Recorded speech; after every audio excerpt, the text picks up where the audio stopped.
कृष्ण हरि हरे जय राम कृष्ण हरि जय राम कृष्ण हरि हरि जय राम कृष्ण हरि जय राम कृष्ण हरि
सुंदर ते ध्यान उभे विठेवरी करकटेवरी ठेवोनी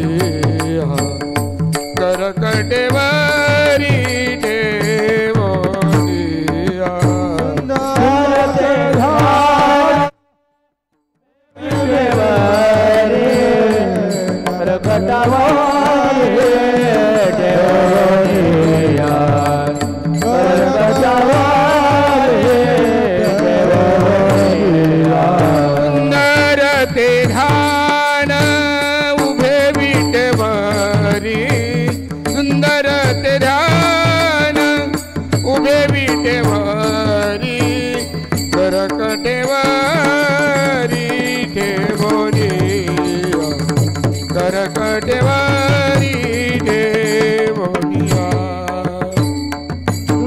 ते ध्यान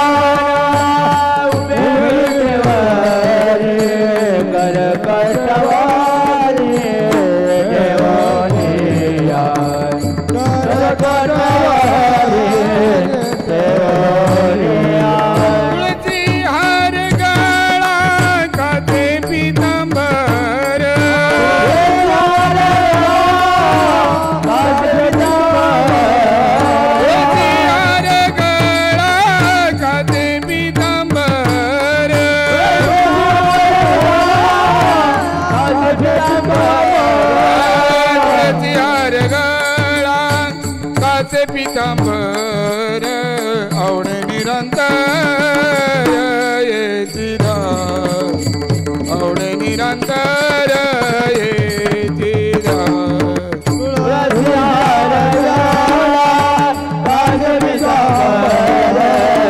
आवडे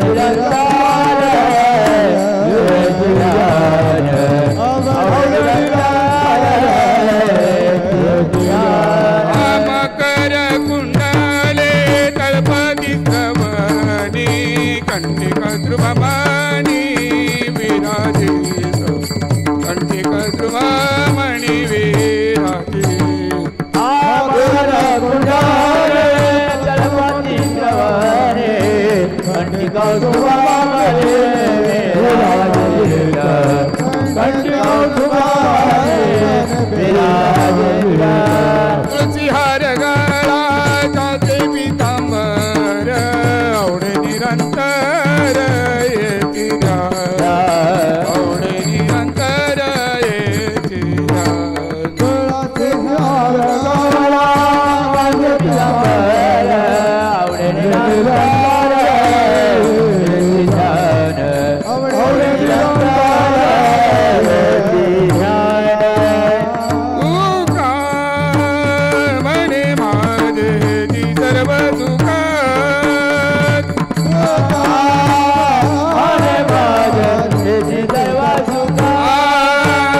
हर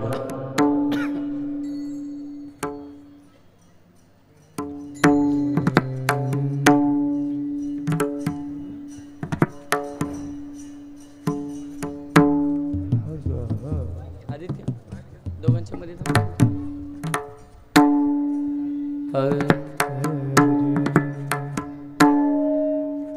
हर थोड़ा आवाज कम करा शिटी मार हर हर राम कृष्ण हरे हरे हरे हरे जय जय राम कृष्ण हरे हरे जय जय राम कृष्ण हरे हरे जय जय राम कृष्ण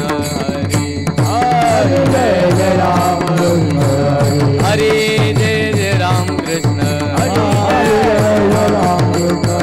जय जय राम कृष्ण हरे जय जय राम कृष्ण हरे जय जय राम कृष्ण हरे जय जय राम कृष्ण हरे जय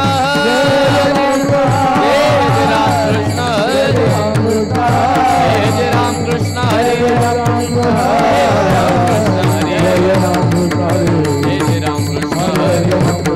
जय जय राम कृष्ण हरे जय जय राम कृष्ण हरे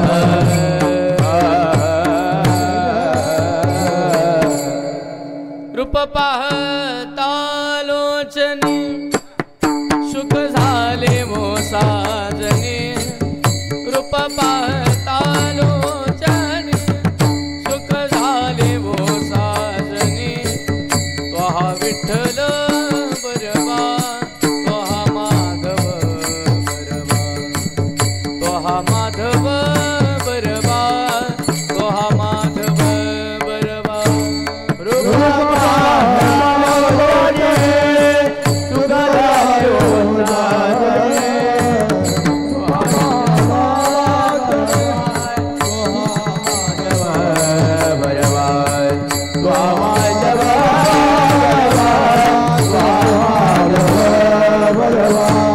बहुत सुकृतांची जोडी म्हणून विठ्ठली आवडी त्वहा विठ्ठल बरवा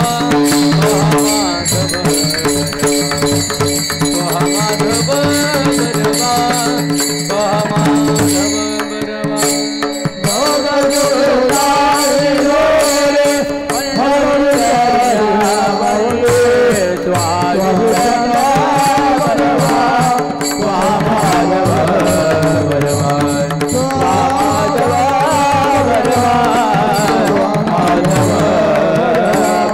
सर्व सुखाचे आगर बापर कुमा देवीवर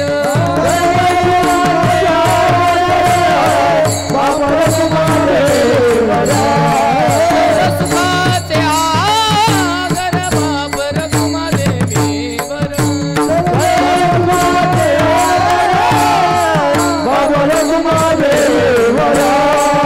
सर्व सुखाचे आगर बापर कुमा देवीवर त्वहा विठ्ठल बरवा त्वहा माधव त्वहा माधव बरवा त्वहा माधव बरवा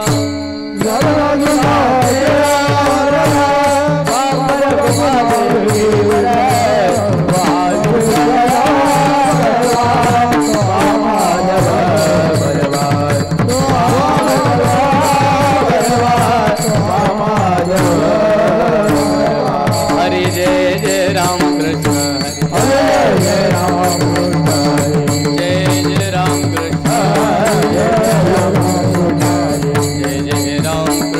हरे जय जय राम कृष्ण हरे राम कृष्ण हरे जय जय राम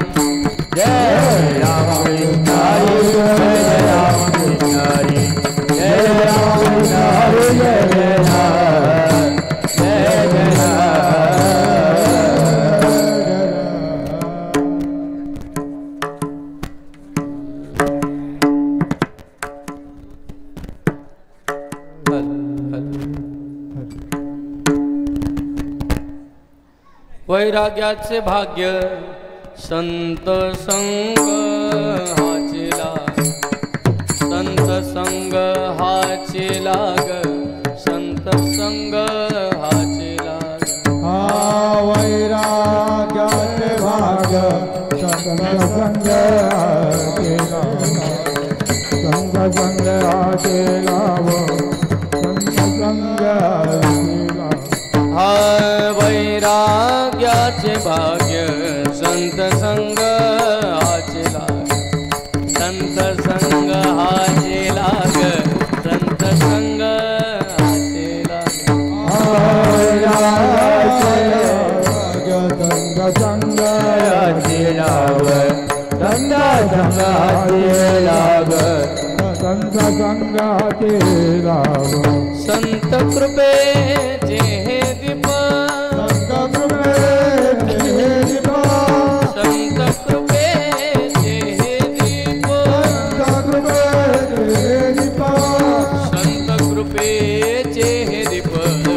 करी साधका निष्पाप, करी साधका निष्पाप, करी साधका निष्पाप.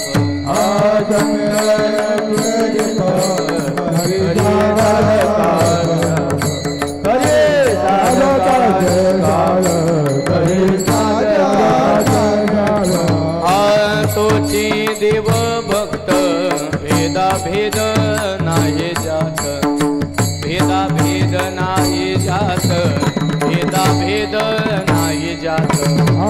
तोची देव भक्त भेदा भेद नाही जात, भेदा भेद नाही जात, भेदा भेद नाही जात. संत कृपेचे हे दीप, संत कृपेचे दीप, संत कृपेचे हे दीप, संत कृपेचे हे दीप. करी साधका निष्पाप, करी साधका निष्पाप, करी साधका निष्पाप.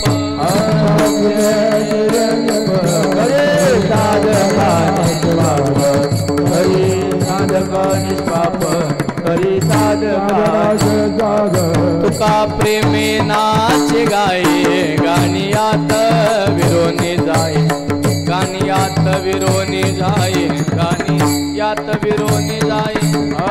तुका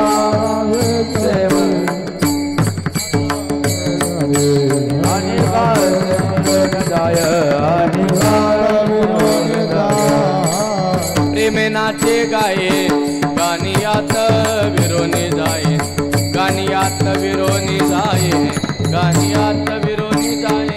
तुका प्रेमे नाचे गाये, गाणियात विरोन जाये, गाणियात विरोन जाये, गाणियात विरोन जाये. संत कृपेचे हे दीप, संत कृपेचे हे दीप, संत कृपेचे हे दीप. करी साधका निष्पाप, साधका निष्पाप, करी साधका निष्पाप. करी साधका निष्पाप, करी साधका निष्पाप, करी साधका निष्पाप. विठोबा रखुमाई, विठोबा रखुमाई, विठोबा रखुमाई, विठोबा रखुमाई,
वैराग्याचे भाग्य वैराग्याचे भाग्य वैराग्याचे भाग्य वैराग्याचे भाग्य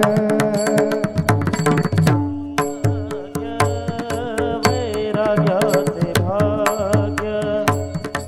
वैराग्याचे भाग्य वैराग्याचे भाग्य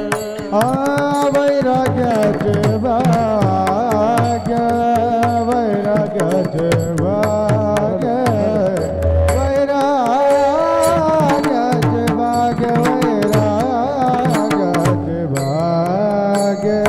वैराग्याचे भाग्य वैराग्याचे भाग्य आवाज द्या.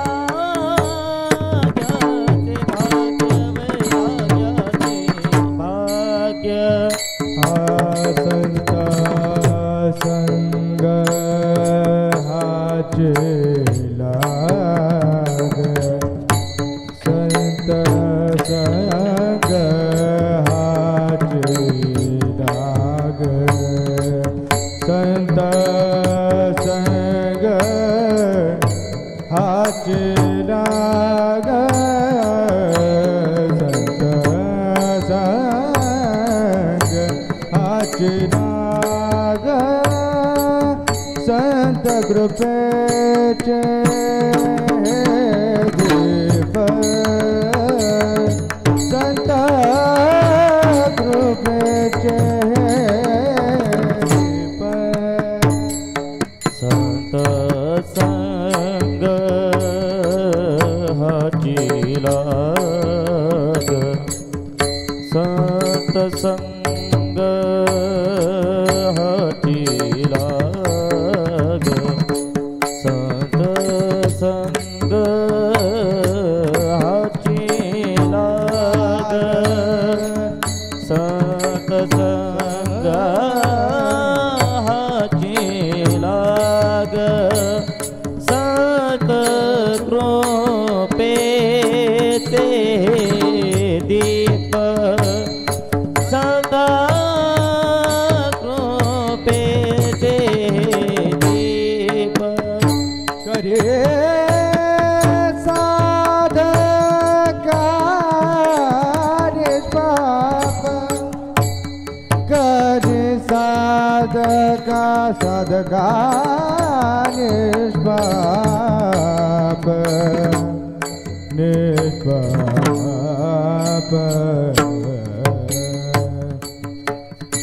करे साधका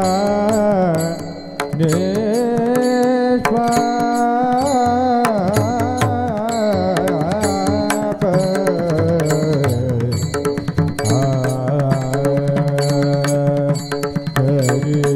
करे साधका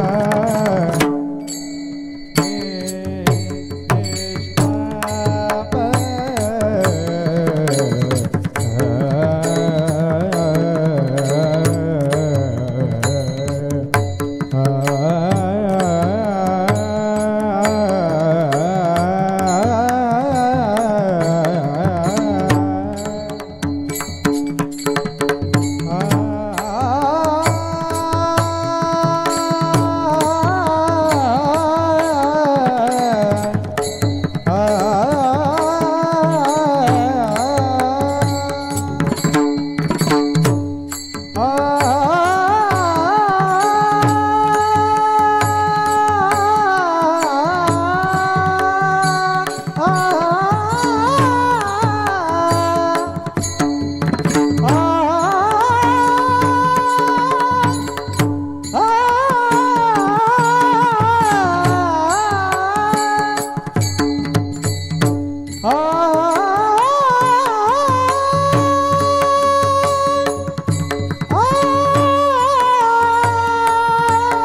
समचरण सरोजम सान्द्र नीलांब थोड़ा आवाज है जगन निहित पाणी मंडनम मंडनानाम तरुण तुलसी माला कंधरम कंजनेत्रं सदय धवल हास्यं विठ्ठलं चिंतयामि पांडुरंगा करू प्रथम नमन दुसरे चरण संतांची त्यांच्या कृपादाने कथेचा विस्तारू भाजे सद्गुरुदास तुका नमो ज्ञानेश्वरा निवृत्ती उदारा सोपान देवा मुक्ताबाई नमो त्रिभुवन पावनी आद्य त्रयजननी देवांची पतित पावना पतित पावना पतित पावना पतित पावना दीनानाथ नारायण दीनानाथ नारायण पतित पावना दीनानाथ नारायण पतित पावना दीनानाथ नारायण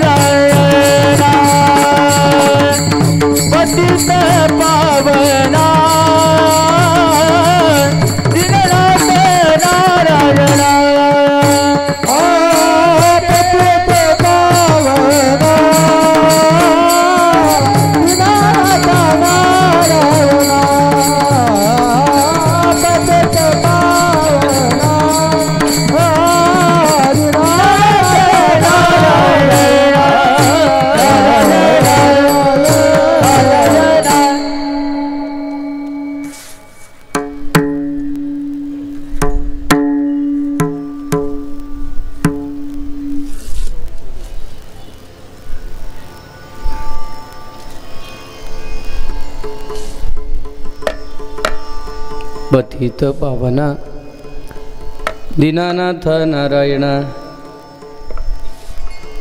वैराग्याचे भाग्य वैराग्याचे भाग्य संत संग हाची लाग संत कृपेचे हे दीप करी साधका निष्पाप थोडं इफेक्ट द्यायचा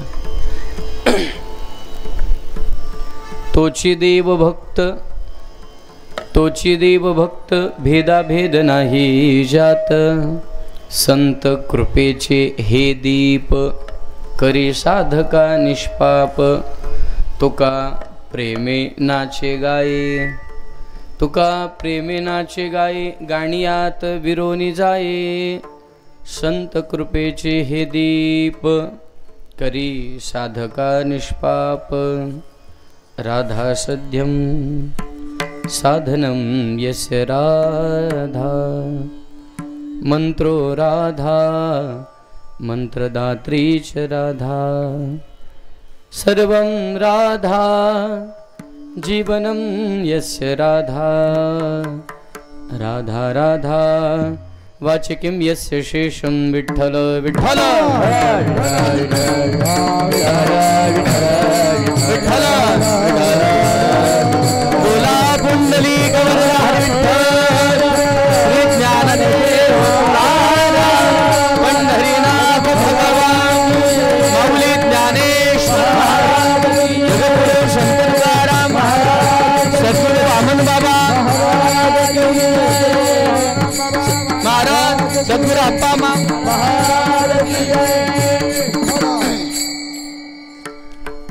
वैराग्याचे भाग्य संत संग हेची लाग संत कृपेचे हे दीप करी साधका निष्पाप 19व्या वर्षी पदार्पण करत असणारा ग्रामस्थ मंडळ तोंडरे आयोजित संत श्रेष्ठ जगद्गुरु तुकोबारायांच्या 375व्या वैकुंठ गमन सोहळ्याचा औचित्य साधून आजच्या 3ऱ्या दिवसाची सेवा तुम्हा सर्व आयोजकांद्वारे श्री क्षेत्र पाटणोली संस्थानाला आपण प्रदान केलीत. सेवेकरता निवडलेला अभंग अद्वैत सिद्धांत जगतापुढे मांडणारे महान तत्ववेत्ते संत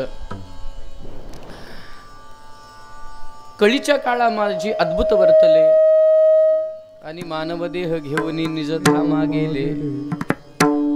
कळीच्या काळामध्ये अद्भुत वर्तवन जगताला उद्बोध प्रबोध करणारे महात्मा संत श्रेष्ठ श्री तुकोबाराया कळीच्या काळा माझे अद्भुत वर्तले मानव देह घेऊन निजधामा गेले. निळामणी सकळ संता तोषविले. सगळ्या संतांना तोषवून कळीच्या काळामध्ये कलियुगामध्ये एक विशेष असं आपलं स्थान निर्माण करणारे महात्मा म्हणजे तुकोबाराया. आपण निळोबारांची आरती म्हणत नाही. निळोबारांची आरती फार गोड आहे. निळोबारांनी लिहिलेली दादांच्या पाठ आहे आणि ती पारायणाचे सांगतेला फार गोड म्हणतात. 13 दिवस वया रक्षणीय उदकी कोरड्याची काढूनी दाखविल्या शेखी. निळोबरांची आरती फार गोड आहे. जय जयाजी जगद्गुरु स्वामी तुकया दातारा तारक तो सकलांचा जीवलग सोयरा. जगताच्या उद्बोधना करता प्रबोधना करता जगद्गुरु तुकोबारायांना आपल्या गुरुपरंपरेद्वारे प्राप्त झालेल्या ज्ञानाने जगत कल्याणाकरता त्यांच्या मुखातून जी अमृतगंगा वाहिली त्या अमृतगंगेतला 1238व्या क्रमांकाचा अभंग आजच्या सेवेला. विठ्ठल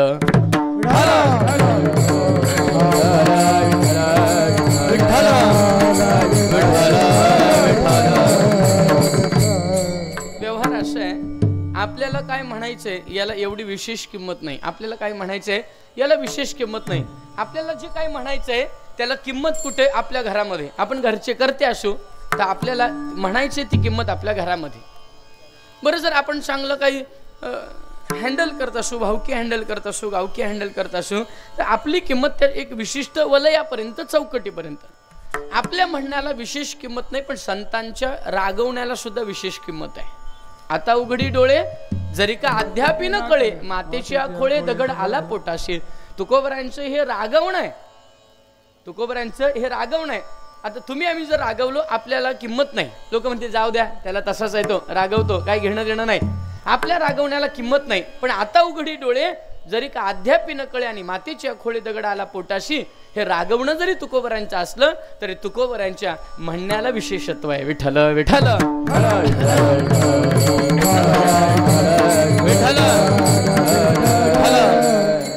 हा ऐका, संतांचं वाङ्मय, संतांचं बोलणं विशेष आहे, संतांचं बसणं विशेष आहे, संतांचं चालणं विशेष आहे आणि संतांचं बोला परमार्थ करणं हेही विशेष आहे नव्हे. संतांचा संसार करणं हे सुद्धा विशेष आहे. संसार करणं हे सुद्धा विशेष आहे. एक लक्षात घ्या, आपल्या घरामध्ये पाहुणा आला तर आपण पहिला विचार काय करतो? चिंता करू नका, तुपातला रवा होतोय, शिरा होतोय, सुगंध तर तुपाचा येतोय. मला त्या अंदाजावर असं वाटतं की आज शिरा असावा. बरोबर ना?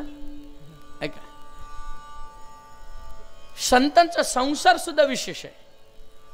एक लक्षात घ्या, संतांच्या संसारामध्ये दुष्काळ पडणं सुद्धा विशेष आहे. नाही बोला ना. आपली पत्नी मेली, वारली, वारू नये पण वारली, मेली, आपल्याला दुःख होतं. आपलं दुःख होतं. व्यवहार आहे, सामान्य आहे, माणसाचा स्नेह आहे, ऋणानुबंध आहे, एवढे वर्ष संसार केलेल्याचं ते स्नेह आहे, दुःख होणार. सांत्वन करायला काही मंडळी कदाचित मे बी गेली असतील आणि मग तुकोबराने विचारलं कसं काय झालं? पत्नी गेली. तुकोबराने म्हणावं बाईल मेली बरी झाली, मुक्त झाली, बाईल मेली मुक्त झाली आणि देवे माया सोडविली. जर मेली नसती तर ती जगली असती. त्याच्यानंतर तिने मोठी मुलं होतपर्यंत तिने ते बघितलं असतं, मुलांची लग्न बघितली असती, नातवंड बघितली असती आणि जीव अडकला असता नातवंडांची लग्न बघितली पाहिजे. विचार बघा ना, काय बाईला मेली मुक्त झाली, देवे माया सोडविली. ती जास्त काळ जगली असती, मायेमध्ये अडकली असती आणि मायेमध्ये अडकल्यामुळे तिला पुन्हा जन्मा मरणाला प्रवृत्त व्हावं लागलं असतं. बरं झालं ती मेली, देवानी तिला मायेतून सोडली. काय विचार आहे? दुःख आलं तरी विचार करण्याचे दृष्टिकोन जर बघायचा असेल तर तुकोबाराया. दुःख जरी आलं तरी त्याच्याकडे कसं बघावं हा दृष्टिकोन जर जेवढे युवक आहेत तेवढ्यांनी अगदी हा पॉइंट घरात घेऊन जा. दुःख जरी आलं, प्रसंग जरी आला तर त्या प्रसंगाकडे कोणत्या नजरेने पाहायचं ह्याचं जिवंत उदाहरण म्हणजे तुकोबाराया. जिवंत उदाहरण. ऐका, दुष्काळ पडला नसता तर तुकोबारायांच्या जीवनातले काही महत्वाचे मुद्दे पुढे आले नसते. एक लक्षात घ्या, मला एकाने विचारलं, राम होते, जगाचा बाप होता, वनवासाला त्याला 14 वर्षच काय यावं, काय गरज होती म्हटले त्याला.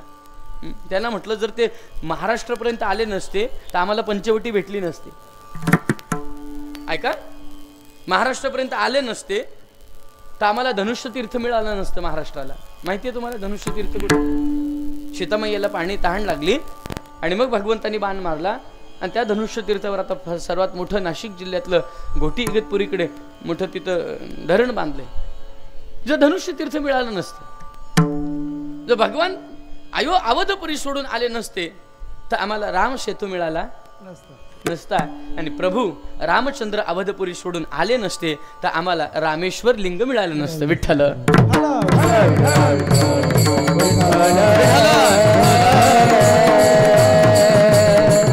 एक लक्षात घ्या, आपल्या जीवनामध्ये येणारे प्रसंग याच्यातून काहीतरी मिळणार असतं, फक्त त्या प्रसंगाकडे बघण्याचा दृष्टिकोन कसा असावा. तुकोबारायांचं जीवनचरित्र आहे. आपल्याकडे आधी खूप पैसा असावा आणि असलेला पैसा जावा. सामान्य माणूस टेन्शन गेलं, अटॅक येईल, मरून जाईल.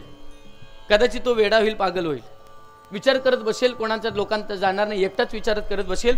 कदाचित लाजेने शर्मिंदा होईल आणि कदाचित तो न जाणतेपणाने समाजाचा त्याग करून कुठेतरी एकांतवासामध्ये कुठेतरी निघून जाईल. पण एवढं सगळं असून सुद्धा, सावकारी असून सुद्धा, इनामके असून सुद्धा ती गेली तरी तुकोबारायांनी कुठल्या अभंगात सांगितलंय, मग माझी इनामकी गेली, माझी सावकारी गेली, मला दुःख झालं, कधीतरी सांगितलंय का? सांगा ना. आपण जगद्गुरु तुकोबारायांच्या गाथेचं संगीतमय पारायण करताय शंकरदादांच्या मुखातून. ऐका काका वर जगद्गुरु तुकोबारायांच्या गाथेचा आश्रय घेतोय. 1238 अभंग आहे. हे अभंगाचं अंकशास्त्र मांडलं तर संख्या येते 5 आणि 5 हा सिद्धांत काय आहे की तुम्ही आम्ही पंचविषयाला अडकतोय आणि पंचविषयात गुंतलेल्या जीवाला पुन्हा त्याच विषयातून परमार्थ घडवण्याचं कार्य संतांनी केलं. वाक्य ऐका.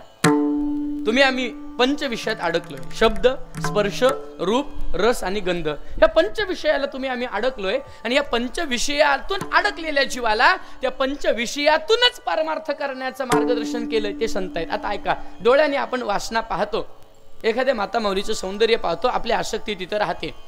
पण काय पाहावं हे संतांनी शिकवलं. कानाने आपण दुसऱ्याची निंदा ऐकतो, पण नेमकं काय ऐकावं हे संतांनी शिकवलं. कळतंय ना. वाचीने आपण बोलतो, पण नेमकं काय बोलावं हे आपल्याला संतांनी शिकवलंय.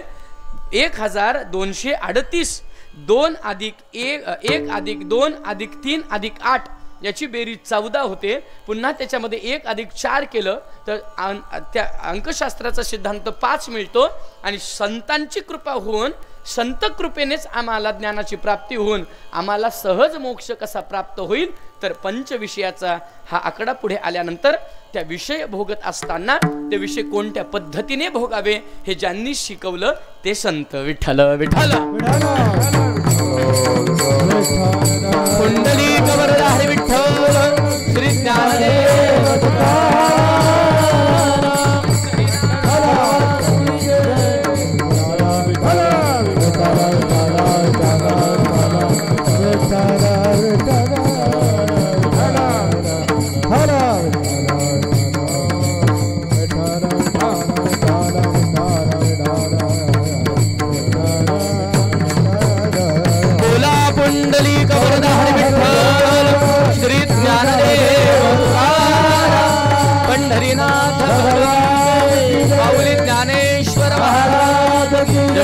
संत तुकाराम महाराज, सद्गुरु वामन बाबा महाराज, सद्गुरु सावळाराम बाबा महाराज, सद्गुरु अप्पा माऊली महाराज की.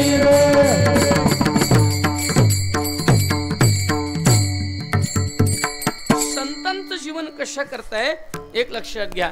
जीवाची कीव जर कोणाला येत असेल तर संतांना, जीवाची कीव जर कोणाला येत असेल तर संतांना. आता ऐका. विषय ओढी भुलले जीव. आपण पंच विषयाला ओढलोय, भुलतोय. विषय ओढी भुलले जीव. मग त्या विषयाच्या ओढीला भुललेल्या जीवाची कीव जर कोणाला आली तर संतांना. हा अभंग डायरेक्ट संतपूर प्रकरणातून संत हे करतात ते करतात एवढा आपण पसारा मांडण्यापेक्षा ह्या अभंगातला जो तिसरा विजन आहे ते मी तुमच्या पुढे मांडतोय. बघण्याचा दृष्टिकोन तुम्ही सरळ म्हणाल, वैराग्य प्राप्त पाहिजे, संतांना आश्रय गेलं पाहिजे, संत प्रकरणातला अभंग आहे, संत साधकाला ज्ञान देतात, मोक्ष देतात. याच्या व्यतिरिक्त अभंगाचा सहज अर्थ आहे. पण अभंगाच्या सिद्धांत बोधावर बोलायचं झालं तर तुम्ही आम्ही जे विषयाकडे ओढलोय, आणि हा नॅचरली नैसर्गिक स्वभाव आहे विषयाकडे ओढणं. तुझं नाव काय बेटा? वैष्णव. वैष्णव पखावज वाजवतो आणि वैष्णव पाटणोलीच्या मठात आला. मठामध्ये 5-6 पखावज आहेत. आता ऐका, वैष्णव आधी गेल्या गेल्या पखावज दिसलं की काय करणार, जाऊन त्या प्रत्येक पखवाजीवर काय करणार, थाप मारणार. त्याचं कारण आहे, त्याचा जो विषय आहे, त्याची वृत्ती आहे, ती वृत्ती तिथं आसक्त झाली, तिथं ती जाऊन काय झाली, स्थिर झाली. कुठे, पखावजीवर. तुम्ही हार्मोनियम पाहिलं, कोणाच्याही घरी जा, हार्मोनियम पाहिलं, पाहुणे जरी असाल पहिल्यांदा गेलं तरी तुम्ही म्हणता, अहो दाखवा ना जरा बाबा, बरोबर. तुम्ही कुठेही गेलात, कुठे ग्रंथ दिसलेत, नाविन्य ग्रंथ दिसला की तुम्ही म्हणता चहा नको, पण आधी काय द्या, तो ग्रंथ काढून द्या. याचा अर्थ आपली जी मूळ वृत्ती आहे ती आपण विषयाकडेच धावते. आपली जी मूळ वृत्ती आहे ती विषयाकडे धावते. तुम्ही वेगळं काहीच करू शकत नाही, तुम्ही ठरवून काहीच करू शकत नाही. तुम्ही आणि मी एवढंच करू शकतो, आपली मूळ वृत्ती विषयाकडे जातेच, नो ऑप्शन. याला सायकोलॉजीचा सिद्धांत आहे. सायकोलॉजी ऐका, तुम्हाला भजनाची आवड आहे, तुम्ही अनोळखी गावामध्ये तुमच्या गेलात, सोयऱ्यांच्या, तिथं तुमचा मुक्काम आहे. भजनाचा आवाज आला, तुम्ही थांबू नाही शकत. कीर्तनाचा आवाज आला, तुम्ही थांबू नाही शकत. भले तुम्हाला माहिती नाही त्या गावात कोणाचं कीर्तन आहे, पण तुमची पावलं तिथं जाता आणि तिथं तुम्ही श्रवण करायला बसता. त्याचं कारण आहे तुमची मूळ वृत्ती तुमच्या भोगणाऱ्या, तुम्ही उपभोगणाऱ्या विषयाकडे धावते. मग ती कोणतेही असो, व्यावहारिक असो, आध्यात्मिक असो, कोणताही असो. ऐका, एक लक्षात घ्या, संतांनी काय केलं याचं उदाहरण देतो तुमच्या पुढे. एक गावामध्ये एक सुंदर वेश्या होती, सुंदर अगदी. तिला पाहण्याकरता शबंद पंचकृषीतले सावकार सकाळी ती केश ओपन करायची, केश मोकळे करायची आणि विंचरायची, आणि तिच्या घराच्या त्या आगाशीवर, गच्चीवर ती केश ते विंचरत राहायची, आणि तिला दोन्ही बाजूने तिच्या दासी काय करायच्या, पंखा करायच्या. पंचकृषीतले सगळे सावकार पागल झाले. सगळेजण तिच्या सौंदर्याचं वर्णन करायला लागले.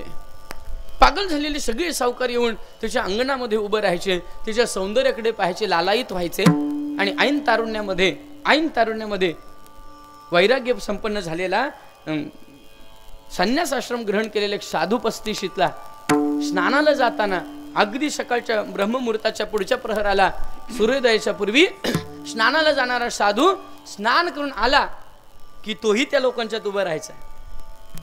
आणि नुसता नाही, अगदी एक घटिका, बरं अगदी 24 मिनिटं, म्हणजे एक घटिका, 2 घटिका, 1 घटिका म्हणजे 24 मिनिटं. किमान लग्न 24 मिनिटं लागलं पाहिजे.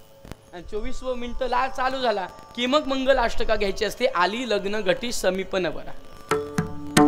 घटिका, प्रहर याचा अभ्यास आपण केला पाहिजे. ऐका, साधू उभा राहायचा, साधू पण पाहायचा, स्मित हास्य करायचा, आणि तिच्या त्या सौंदर्याकडे पाहायचं, आणि वा बोलायचा, आणि वा बोलून वरती बघायचा, आणि पुन्हा तिच्याकडे पण हसायचं, निघून जायचं. या वेश्येला कळालं नाही भगवं धारण केलंय, हा साधू आहे का संधी साधू आहे? कोण? जो बघून मला हसतोय, जो माझ्या सौंदर्याचं वर्णन कदाचित करून पुढे जातोय. 1-2-4 महिने गेले, ती वेश्या खाली उतरली माडीवरून. बाकी सगळ्यांना सांगितलं तुम्ही जा. तिने साधूला बोलवलं पुढे. साधू पुढे आला, साधूने हात जोडले. तिने सांगितलं, ऐन तारुण्यामध्ये तुम्ही संन्यास आश्रम स्वीकारलाय, कशा करता? म्हटले, माझं आयुष्य आहे, हे माझं नाहीये, ते त्याचं आहे, आणि त्याचं त्याच्यापर्यंत पोहोचवण्याचा प्रयास ही भक्ती आहे. हे आयुष्य त्याचं आहे, आपलं कुठे? आपण म्हणतो माझं जीवन नाही ना, त्याचं आहे. फक्त त्याचं त्याच्यापर्यंत पोहोचवण्याचा प्रयास करणं म्हणजे परमार्थ करणं. आपलं काय याचं? आपलं हे उपकरण भेटवलेलं आहे, बघा ना, हे उपकरण माझे नाही ना, भेटवलेलं आहे. आपलं काय? त्याचं त्याच्यापर्यंत पोहोचवणं, त्याचं त्याच्यापर्यंत पोहोचवणं म्हणजे परमार्थ आहे. हो म्हटले.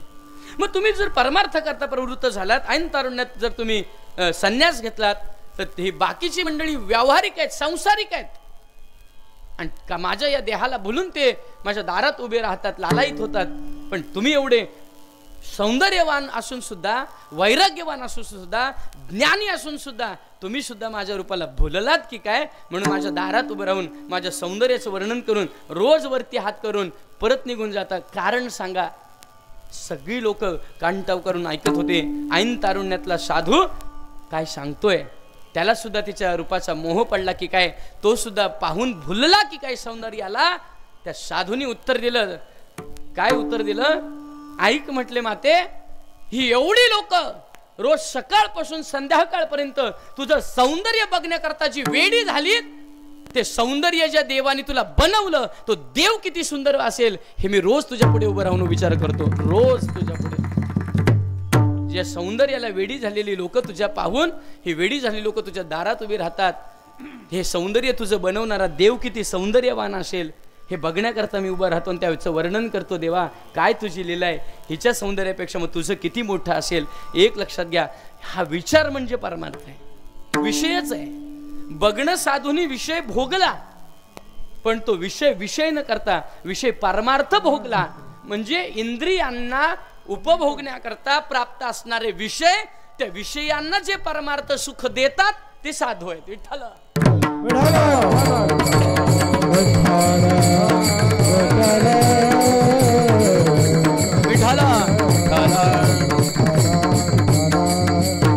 कारण आहे का, इंद्रिय विषयापासून अलिप्त राहू शकत नाहीत.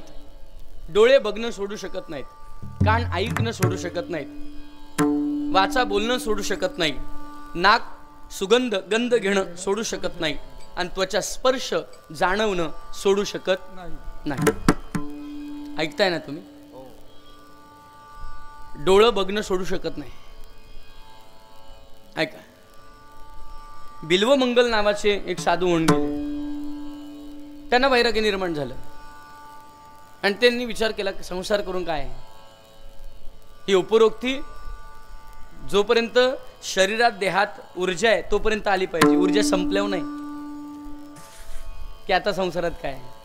म्हणजे आपल्या भाषेत लोकांनी हुसकवल्यावर परमार्थ नाही करायचा.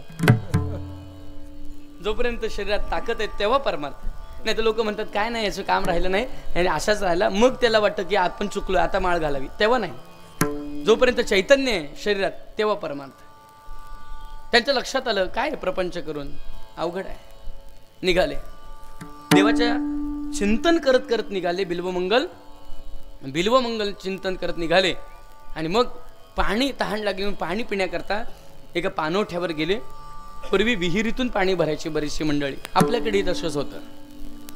काही माता माऊली ते पोहऱ्यातून पाणी शेंदत होत्या आणि त्यांनी एका माता माऊलीकडे पाणी मागितलं. पाणी पिताना त्याचं लक्ष गेलं, नखशिकांत सौंदर्यवती तिला पाहिली. पाणी पिता पिता आसक्त झालं आणि मग तिने दूर घेतली आणि दूर घेऊन ती चालायला लागली. बिल्वमंगल तिच्या मागे चालायला लागली, तिच्या मागे.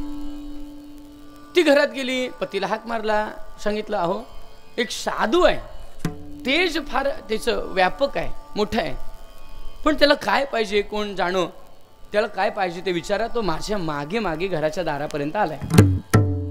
तिचा पती आला. पती आल्यानंतर पतीने विचारलं काय काय हवं तुम्हाला, असं विचारल्यानंतर भानावर आला बिल्वमंगल. बिल्वमंगल भानावर आल्याने विचार करतात, अरे बापरे, मी तर परमार्थाला निघालो होतो, सगळ्याचा त्याग करून मी जर परमार्थाला निघतोय तर मी ह्या माणसाच्या दारापर्यंत का आलो. त्यांनी आत्मचिंतन केलं. एक सांगू वाक्य, या कीर्तनातला दुसरा पॉइंट, जग काय करतंय याचा विचार करण्यापेक्षा मी काय केलंय आणि मला काय करायचंय याचं आत्मचिंतन करणं म्हणजेच मोक्ष सुलभ करणं. विठ्ठल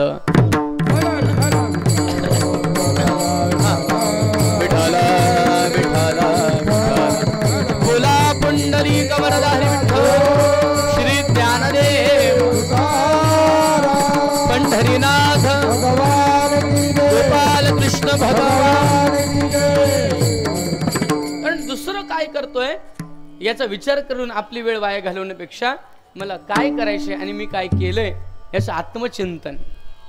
ओळखारे वस्तू सांडारे कल्पना नका आडराना जाऊ झने, जनी झालं कोटे बुडवाल हित विचारी मनात आपुलिया. आपल्या मनाला विचार, आपुलिया जीवे शिवासी पाहावे. काय आत्मसुख घ्या रे वेळोवेळा.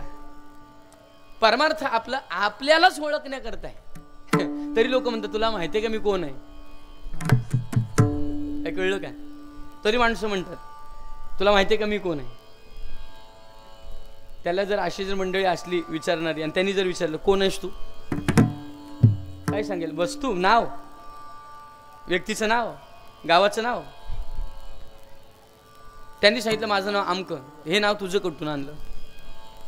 एकाने विचारलं तुझं नाव काय? मी सांगितलं महेश. त्याने जर मला प्रश्न विचारला कुठून आणलं, मी काय उत्तर दे? निशब्द. माझं नावच नाही ते, ठेवलेलं आहे. गाव देशवेशन होय माझा, सहज फिरत आला. गाव कुठलं आहे? फार अवघड आहे. परमार्थ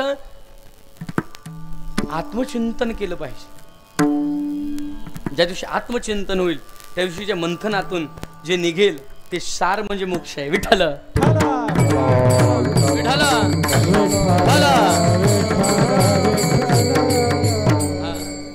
आपल्याला जे आत्मसुख घ्यायचं आहे त्या आत्मसुखाकरता आपल्याला प्रवृत्त व्हायचं आहे, व्यावहारिक सुख करता नाही. गुलाबजामची चव, गुलाबजामचं सुख फक्त जिभेवर आहे तोपर्यंतच.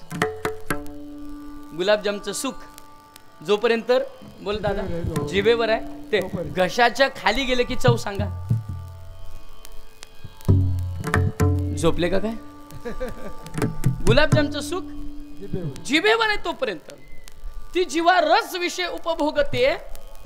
एकदा का तिथून तो विषय सुटला की त्याला काहीच नाही. ऐका, काही लोक कच्चं कारलं खातात आणि काही लोक नाही आवडत, त्यांना आवडत नाही. त्यांना गुळ टाकून दिला तरी कडू लागतं काय काय जण. पण मला सांगा, कारल्याचा कडवटपणा जिभेवर आहे तोपर्यंत, गुलाबजामचा गोडपणा जिभेवर आहे तोपर्यंत. बरं, जो माणूस आवडीने कारल्याची भाजी खातो त्याला पण चवच, आणि जो आवडत जेलात नाही त्याला पण चवच. मग मला सांग, ठरवलं कोणी?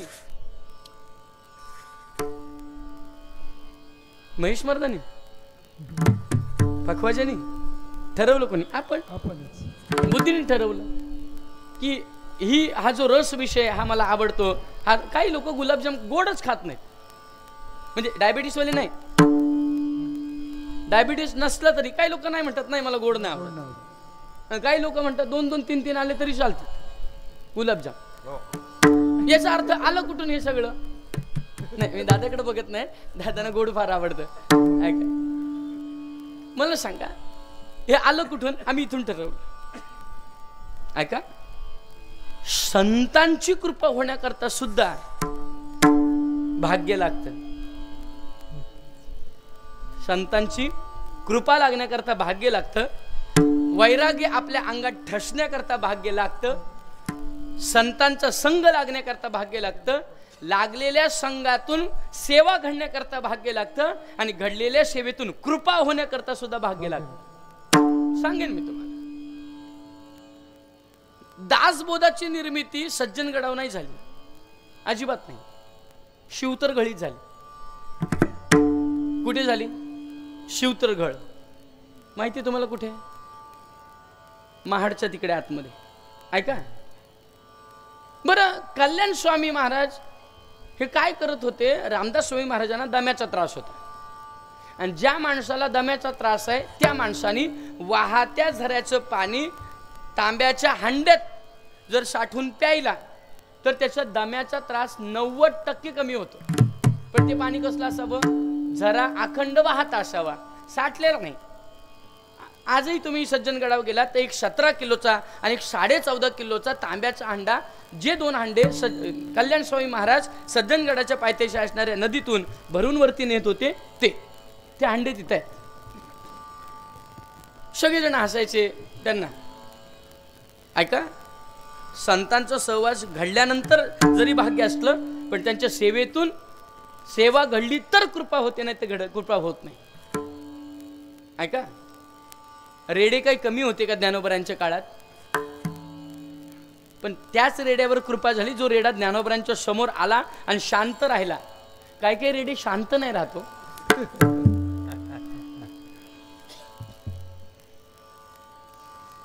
काय फोडतात, काय बोलतात त्याला, आवाज करतात.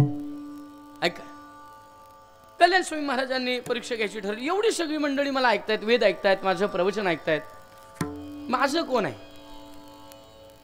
महाराजांनी पिकलेला आंबा बांधला पायाला.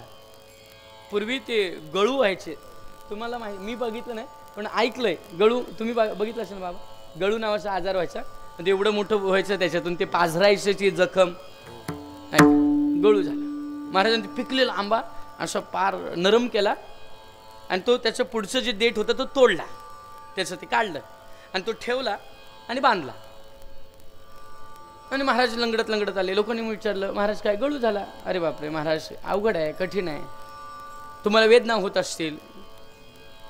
मी एका माणसाला, एका विद्यार्थ्याला सांगितलं, आपल्या वेदना दुसऱ्याला सांगू नये, कारण की माणसं ऐकताना सहानुभूतीने ऐकतात आणि दुसऱ्याला सांगताना टिंगल म्हणून सांगतात. ऐका, आपल्या वेदना कोणाला सांगू नये, ऐकताना सहानुभूतीने ऐकतात. नाही हो, असं नाही झालं पाहिजे, पण दुसऱ्याला सांगताना माझ्या मौज म्हणून सांगतात. आपल्या वेदना कोणाला सांगू नये. शेवटीला आपला एखादा व्यक्ती सहानुभूती दर्शवतो पण वेदना घेऊ शकत नाही, आपल्याला भोगायचे. सगळेजण सहानुभूती दाखवायला लागले महाराजांना. महाराज अवघड आहे, थोडंसं काय चिंता करू नका, आम्ही औषधं करतो. असं महाराज म्हटले, अहो काय नाही, आत्ता बरं होईल, पण एकच उपाय. महाराजांना बरं वाटावं म्हणून सगळे शिष्य उभे राहिले. म्हटले काय नाही, जो कोणी आपल्या जिभेने हे चाटून जखम बरी कर, लगेच बस लगेच बरी होईल.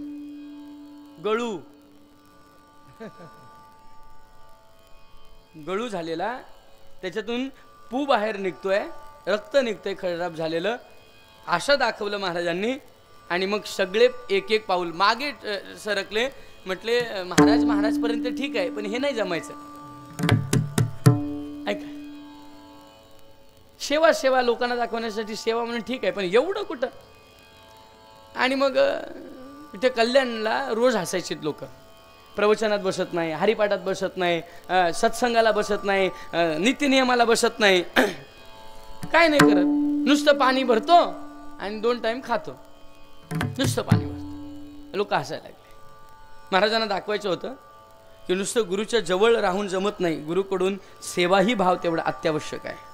त्याचं कारण आहे, परमार्थाचा उंबरठा ओलांडण्याकरता एकच आपल्याला तत्व दिले, ते म्हणजे सेवा. येथे सेवा हा परमार्थाचा उंबरठा ओलांडणं कठीण आहे, त्याच्याकरता उंबरठा ओलांडण्याकरताच सेवा हा दारवंटा संतांनी दिला. आणि तो केल्याशिवाय मग संतांची करा, देवाची करा, तुम्ही वाङ्मयाची करा, नाही ते कोणाची करा, सेवा.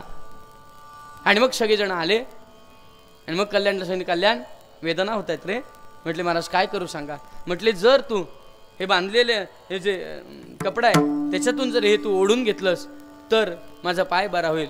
एका विचार क्षणाचं न करता गुरुची सेवा, संताची सेवा म्हणून ते ओढायला घेतलं. आणि महाराजांनी विचारलं कसं लागतंय, ते म्हटले गोड. आणि मग महाराजांनी पाय सोडला आणि दाखवलं, मी आंबा बांधला होता, तुम्ही सगळे रोज माझी सेवा करून माझ्यापर्यंत शिष्यत्व स्वीकारलं, पण खरं शिष्यत्व नाही, ज्याच्यात समर्पण असतं तो खरा शिष्य आहे. ज्याच्यात समर्पण आहे, शिष्यस्त्वेहम शाही मात्वम प्रपन्नाम. ज्यावेळेला समर्पण दाखवलं अर्जुनाने, त्याच वेळेला पुढे गीतेचं तत्वज्ञान आहे. विठ्ठल विठ्ठल विठ्ठल. आणि मग ते सगळं झालं. मग पुढं दासबोधाला देण्याकरता जगाला बाकीच्या कुणा शिष्याला घेतलं नाही, कल्याण स्वामींना घेतलं आणि आले महाडमध्ये, रायगडमध्ये आले. आपण सातारा जिल्हा सोडला आणि कुठं आले, रायगड जिल्ह्यात. आणि रायगड जिल्ह्यात आले आणि मग त्या घळीमध्ये बसले. आणि मग ग्रंथानाम बोध गुरु शिष्याचा संवाद. गुरु आणि शिष्याने एक समोरासमोर बसून केलेला संवाद म्हणजे दासबोध आहे. मला काय सांगायचं, एवढे शिष्य होते पण सगळ्यांवर कृपा झाली नाही. दासबोध कोणाला दिला, कोणाला दिला, कल्याण स्वामी महाराजांना. एवढी सगळी मंडळी होती पण ज्ञानोबरांची कृपा झाली कोणावर, सच्चिदानंद बाबावर. मिलेलेला जिवंत केलं आणि ज्ञानेश्वरी सारखा ग्रंथ लिखाण करण्याकरता त्यांना आधी, त्यावेळेला माणसं नव्हती का ज्ञानोबरांच्या सहवासात, होतीत की, पण त्यांचं भाग्य की ज्ञानोबरांची सेवा कोणाच्याही वाट्याला कोणाचंही भाग्य येत नाही. लोक वास्तुशांतीला मला नेतात किंवा घर बांधायच्या आधी मला नेतात, आर्किटेक्चर प्लॅनिंग दाखवतात, माझ्याकडनं सगळं करून घेतात. कुठल्या साईडला बेडरूम असावा, स्वयंपाकघर, देवघर कसं बांधू, दिशा आमची क्रॉस आहे, घर क्रॉस आहे, जमीन क्रॉस आहे, सगळं विचारले येतात. आणि जाताना सांगतात महाराज भाग्याचं आहे, तुम्ही आम्हाला मार्गदर्शन करायला आले. ऐका, घर बांधणं म्हणजे भाग्य होऊ शकत नाही. ज्यांचे आई वडील घरातून बाहेर आहेत त्यांना विचारा, तुम्ही बांधलेलं घर भाग्याचं का अभाग्याचं? पैसा कमवणं भाग्याचं होत नाही. ज्यांची पैशावरनं भांडण झालेत त्यांना विचारा, पैसा भाग्याचा का अभाग्याचा? ऐका, भाग्य तरी नो हे धन पुत्र दारा निकट वास बरा पाये.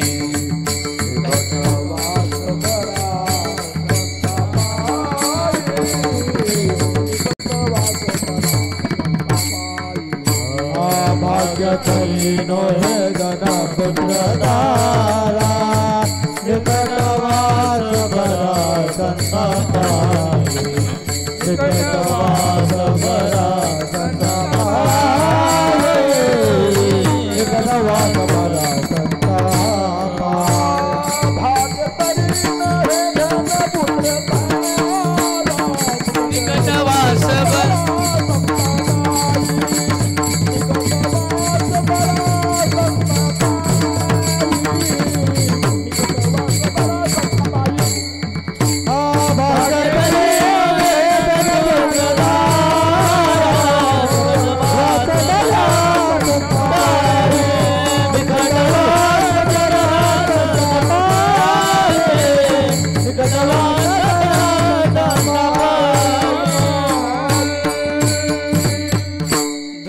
भाग्याचं नाही, त्याच्यात अनर्थ आहे. भाग्य तरी नोहे धन पुत्र दारा. पुत्र म्हणजे भाग्याचा नाही. ऐका, आता ऐका, भीमक राजाचा पुत्र त्याला भाग्याचा ठरला का? बापाच्या विरुद्ध आहे. ऐका, कंसाचा उग्रसेनाचा मुलगा भाग्याचा ठरला का उग्रसेनाला? सांगा ना. नाही ठरला महाराज. रात्रीच बापाला काळकोठडीत टाकलं. हे कुठल्या भाग्याचं लक्षण आहे? उग्रसेनाचा मुलगा भाग्याचा ठरला नाही. ऐका, म्हणजे पुत्र म्हणजे भाग्याचा ठरेलच याची शाश्वती नाही. ऐका, धन नाही, भाग्य पुत्र नाही, दारा पत्नी भाग्याची ठरेलच हे सांगता येत. कैकसी भाग्याची ठरली नाही. कैकई म्हणत नाही, कैकसी रावणाची आई नाही भाग्याची ठरली. महाराज का? तू जर ब्राह्मणाची पत्नी आहेस तर तुझे विचार सात्विक पाहिजे.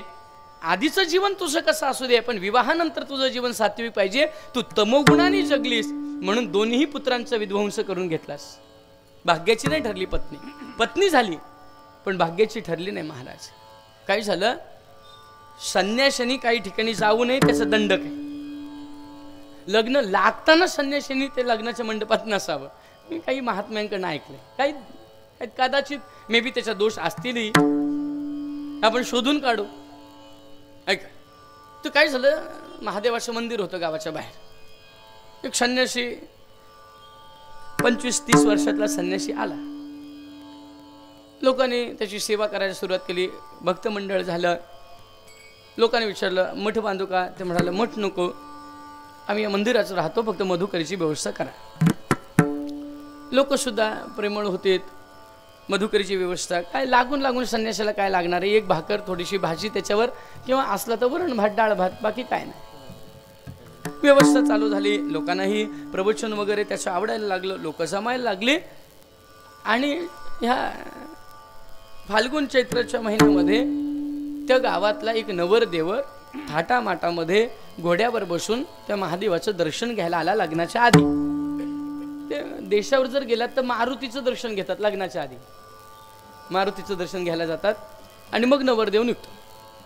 त्यांच्या गावाच्या प्रथेप्रमाणे महादेवाच्या मंदिराकडे गेला. आणि महादेवाचं मंदिर बहुतांशी नदीच्या किनारी असतं. बहुतांशी जवळ सरोवराच्या, नदीच्या. छान असं मंदिर दगडाचं आहे. उंच असा कट्टा आहे. त्या कट्ट्याच्या खाली नदी वाहते. नदी थोडी कोरडी झालेली आहे. आणि एवढा मोठा कट्टा आहे. एक 3.5-4 फुटाचा कट्टा आहे. त्याच्यावर तो संन्यासी बसला होता. 12-12:30 नवरदेव आला. महादेवाच्या पाया पडला. संन्यासी बसला म्हणून संन्याशाच्या पाया पडला. आता संन्यासीने काय आशीर्वाद द्यावा? लग्न चांगलं हो, संसार चांगला हो, का परमार्थ चांगला हो? काय दिलं पाहिजे? एक तर काय नाही देता आलं तर कल्याण मुष्टू म्हटलं पाहिजे. तुझं कल्याण हो आणि तुझी वृत्ती भगवत भक्तिमय हो, याच्या व्यतिरिक्त काही नाही. संन्याशांनी त्याला आशीर्वाद दिला. संन्याशांनी पाहिलं ते ताशे बँड वाजंत्री वाजवत होते. नवरा निघाला घरातून की ताशा बँड ढोल वाजवावे हा नियम भगवान शंकराच्या लग्नापासून प्रारंभित झालाय, तो आत्ताचा नाही. आणि पुढे नाचावं, नवरदेवाच्या पुढे बँड आणि बँडच्या पुढे नाचावं लोकांनी, हा नियम आत्तापासून नाही, भगवान शंकराच्या लग्नापासून आहे. आणि शंकराच्या लग्नात जी नाचत होती ती आजही तशीच नाचतात. नाही कळलं तुम्हाला? भूते वेताळ नाचती. एकदा का रात्री वारात निघाली की ती भूत कशी नाचतात हे आपल्या वारकऱ्याला कळायचं नाही. जावे त्याच्या वंशात तेव्हा कळे काय वाकडी नाचतात आणि काय झोपून नाचतात. मला एकाने विचारले हे कसं काय, म्हणजे कसं काय नाही, भूते वेताळ नाचती. आतापासूनच आहे काय. चला पुढे. त्यांनी ते सगळं पाहिलं ऐकलं आणि त्या नादाशी आसक्त झाला. त्या ताशा त्या बँडची त्या नादाशी आसक्त झाला. त्याच्या कानामध्ये त्या म्हणजे त्याचा जो शब्द विषय आहे ध्वनी त्या याचा ताशा बँडचा तो त्याच्या कानात राहिला आणि त्या शब्द विषयाशी तो आसक्त झाला. बरं त्याच्या पुढे पाया पडायला नवरदेव आला होता. त्या नवरदेवाचं सौंदर्य बाशिंग फेटा त्याचा जरीचा पोशाख पाहिला आणि त्याचबरोबर बोला रूप विषयाशी तो आसक्त झाला. किती विषयाला? 2 विषयाला. मी अभंगाकडे प्रवेश केलाय. एक शब्द विषयाला वाजलेल्या बँडला आणि एक त्या नवरदेवाचं ते शृंगाराला तो आसक्त झाला. 2 विषयाशी आसक्त झाला आणि मग आणलेली मधुकरी त्यांनी खाल्ली आणि 1 वाजता त्यांनी वामकुक्षी करता अंग टाकलं. कशावर? 3.5 फुटाच्या त्या कट्ट्यावर आणि खाली काय आहे? नदी आहे. कोरडी अर्धी झालेली नदी आहे. 7-8 फुटाचं अंतर आहे. ह्याला 1 वाजता स्वप्न पडलं. हळद लागायला सुरुवात झाली. दारासमोर मांडव आहे आणि वरमाई याचीच आई दिसायला लागली आणि याच्या लक्षात आलं हळद लागणारा नवरदेव दुसरा तिसरा कोण नाही, मीच आहे. कोणाला स्वप्न पडलं? कोणाला? संन्यास. 1:30 वाजता तो नवरीच्या मंडपाच्या समोर उभा राहिला. पापडी तोडली आणि लग्न लागायला सुरुवात झाली. समोर गोरी गोमटी सुंदर नवरी येऊन उभी राहिली. अंतरपाठ धरला. लग्न लागलं. वरात निघाली. 2 वाजता सत्यनारायण झाला. 2:30 वाजता 2 मुलं झाली. 2:45 वाजता संसार चालू झाला. 2:45ला आणि 3 वाजता दोघांची भांडणं झाली. हे कुठं चाललंय? म्हणजे तुम्ही जागे आहेत माहिती आहे ना. 3 वाजता भांडणं झाली आणि प्रत्येक पुरुषाचा एकच शब्द आहे, जास्त बोलू नको, कंबरड्यात. प्रत्येक पुरुषात भले साधा असला तरी सुद्धा कधीतरी आयुष्यात एकदा तरी बोलत असेल. महाराज असला तरी नाही ना. कधीतरी पुरुषाचा आवडता शब्द जास्त बोलू नकोस, कंबरेत लाद घाल. तसं महिलांचा शब्द मी म्हणून नाही टिकली. ते बघ बोलल्या टिकली आणि दुसरी असती तर ऐका. उभय त्यांची भांडण झाली 3 वाजता. यांनी सांगितलं जास्त बोलू नकोस, कंबरड्यात लात गेली. बहुतांशी जास्तच बोलतात. इकडच्या नाही, लांबच्या. आपल्या इकडच्या कोणीही नवऱ्याशी भांडत आणि तोंडऱ्याच्या तर नवऱ्याशी भांडतच. किती खोटं बोलतात बघा. तो ती जास्त बोलायला लागली. ह्याला राग आला. ह्यानी आपला पाय फिरवला लात मारण्याकरता आणि 8.5 फुटावरून खाली पडला. कंबरड गेलं, मोडलं, रडायला लागला, ओरडायला लागला. सगळेजण आले, उचललं. बाबा झालं काय? बाबा विचारायला लागला स्वप्नातली जर कंबरड मोडते नाही, बाकीचं तुम्ही समजून जा. आता ऐका. कंबर मोडल्याचं दुःख मिळालं कशामुळे? एक तर नाद शब्द विषयाकडे आणि रूप विषयाकडे, या 2 विषयाकरता संन्यासी असणारा एखादा तो आसक्त झाला. परिणाम 8.5 फुटावरून पडला. तर बाकीच्या 3 विषय जर एकत्र आले तर कुठून पडू सांगता येत नाही. विठ्ठल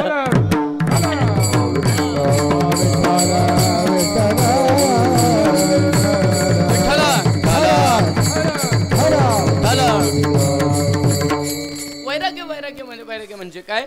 आता ऐका. प्राप्त असणाऱ्या विषयापासून अलिप्त राहणं आहे वैराग्य. प्राप्त असलेल्या तुकोबारायांना जगद्गुरु तुकोबाराया किंवा तुकोबारायांना वैराग्याचे शिरोमणी का म्हणतात त्याचं कारण आहे अप्राप्त विषय विरागी बहुत देखिले योगी परंतु प्राप्त सर्वांगना विरागी धन्य तोची हा. का तुकोबारायांना असं म्हटलेलं गेले? अप्राप्त विषय विरागी बहुत देखिले योगी. मला सांगा, मी जर म्हटलं मी मर्सिडीज मधून बसणारच नाही, माझ्याकडे आहे का? अप्राप्त विषय विरागी. जे आपल्या जवळ नाही ते त्यागणारे भरपूर आहेत, पण जवळचं जो असलेलं त्यागतो त्याला म्हणायचं वैराग्यवान, त्याला म्हणायचं एकनिष्ठ. आता ऐका, सावकारी कमी होती काय तुकोबारांकडे? लोक उसनवार घ्यायला यायची, कोणाकडे पण उसनं नाही मागत लोक, ज्याच्याकडे आहे त्याच्याकडेच. ऐका, पण सगळं त्यागलं. वाक्य पुन्हा आहे का? अप्राप्त विषय विरागी बहुत देखिले योगी परंतु प्राप्त सर्वांगना विरागी धन्य तोची हा. प्राप्त असणारे विषय त्यागणं म्हणजे खरं वैराग्य. आणि ह्या वैराग्यामध्ये शुद्ध वैराग्य, मर्कट वैराग्य आणि स्मशान वैराग्य असे वैराग्याचे मद भागवतामध्ये काही प्रमाण आलेत. ऐका, मर्कट वैराग्य म्हणजे क्षणाकरता निर्माण होणारं वैराग्य. जसं हे 7 दिवस रोज काकड्याला आलं, रोज कीर्तनाला हरिपाठाला आलं की गावातल्या बरेच लोकांना वाटतं जे माळकरी नाहीत, बस आता दुसरं काही करायचं नाही, आता पण आपण माळ घालून टाकूया, आता आपण रोज हरिपाठ घरी करूया. पण काला जर रविवारी आला तर ते विचार करतात पुढच्या वर्षी विचार करू, संध्याकाळी खाऊन घेऊ. क्षणिक वैराग्य, मर्कट. बघा ना, तुमच्या बरोबर यात्रेला वगैरे जर कुठे लोक गेलीत, येताना म्हणतात महाराज काय बस असं वाटतं इथून हालूच, बोलतात की नाही बाबा? काय म्हणतात? पंढरपुराला मला भेटायला येतात ना लोक, आमचे ते जवळ 3-3.5 लोक असतात. मग ते दशमीला जेव्हा भजन होतं, फडाचं नियम सगळं, एकादशीची दिंडी आली की मला भेटायला येतात आणि सांगतात महाराज असं वाटतं जाऊच नाही हो पंढरपुरातून, पण त्याच रात्री बॅगा भरतात. एकादशीला बॅगा भरतात आणि द्वादशीला सकाळी 5 नाही वाजत निघले. याचा अर्थ क्षणिक वैराग्य, मर्कट वैराग्य. त्या वातावरणापुरता निर्माण होतं, नंतर त्यांच्याकडे राहत नाही राहत. चला, स्मशान वैराग्य. एखादा धनिक माणूस मेला आणि त्याच्या मैताला आपण गेलो आणि मग ती अंत्येष्टी पाहिली. 1 रुपया, वरती मादरपाटाचं कापड, तेच मडकं, ते फोडलं, बाकी काय गेलं नाही. अंगठ्या काढून घेतल्या, चैनी काढून घेतल्या, ब्रेसलेट काढून घेतलं, सगळं काढून घेतलं, इथलं गाठ सोडून दिली, इथली बटणं काढली. लोक दोघं विचार करतात काय ना रे, परवा आपल्या गावातला गरीब मेला त्याच्याकरता पण हेच मडकं होतं, आज गावातला करोडपती मेला त्याच्याकरता हेच मडकं आहे, बाकी काय बरोबर जाणार आहे. आजच आपण घरी गेले आंघोळ करू, दादांकडे जाऊ, बाबांकडे जाऊ, माळ घालू, वैष्णव होऊ, बाकी काही जात असं बोलतो. पण येता येता थंडी वाजायला लागली तर बोलतो ह्याला काय आत्ताच मारायचं होतं. राहिलं का वैराग्य? बघताना स्मशानापर्यंत निर्माण झालं पण ते टिकलं नाही. आता ऐका, एकांतवासामध्ये गणिकेने जावं, वेशेने जावं आणि तिने तुकोबारांच्या साधनेमध्ये तुकोबारा असताना कंकण वाजवावे. कोणीतरी पाया पडायला आलं, पाया पडताना कंकण वाजले पाहिजेत. ज्या घरामध्ये काम करताना महिलांचे कंकण वाजतात त्या घरात नकारात्मक ऊर्जा राहत नाही, त्या घरात पॉझिटिव्ह एनर्जी, सकारात्मक ऊर्जेचा वास राहतो. म्हणून कंकण वाजवले पाहिजेत, पण त्याच्याकरता घातले पाहिजेत बांगड्या. म्हणून आजही जर देशावर गेलात तर पाया पडताना स्त्रिया 3 वेळा असं पायाजवळ, चरणाजवळ करतात. जी स्त्री देवाच्या पाया पडताना, साधूच्या पाया पडताना 3 वेळा कंकण असं करून वाजवते आणि त्या कंकणाच्या आवाजाने तिचा चुडा अक्षय राहतो. ज्ञानोबारांच्या पाया पडायला गेलेल्या सच्चिदानंद बाबांची पत्नी, तिने पाया पडताना 3 वेळा पाया पडली, कंकण वाजवले, म्हणून अखंड सौभाग्यवती भव हा आशीर्वाद दिला. कंकणाचा आवाज आला म्हणून लक्षात आलं ही सौभाग्यवती आहे. पण तिचा चुडा फुटला का अक्षय राहिला? कळते ना का बांगड्या घालाव्या? वाडावडिलांनी जे नियम बनवले त्याला विज्ञानाचा आधार आहे, उगच बनवले नाही. ते विठ्ठल विठ्ठल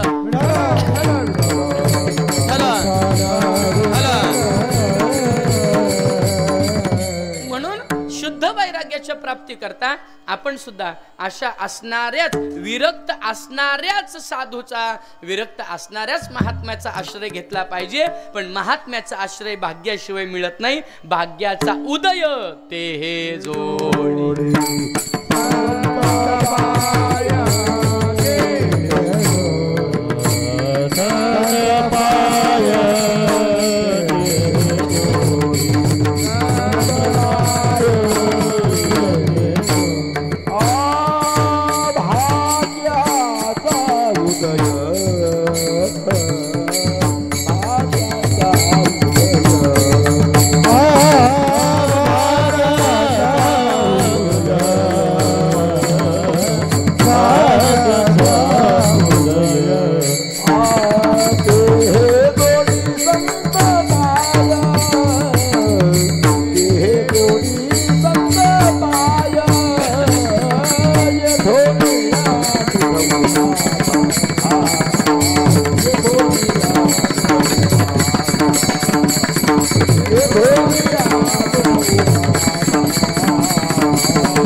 तेथून या नुठवी माता मरणा वाचुनी, तोपर्यंत आम्ही त्यांच्या चरणापासून माथा उठवणार नाही.